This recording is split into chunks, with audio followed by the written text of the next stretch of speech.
You ask Tiger to solve. This deals with linear equations with one unknown. The final result is x equals 2.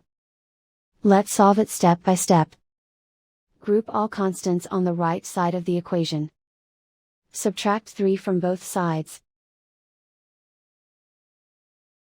Group like terms. Simplify the arithmetic.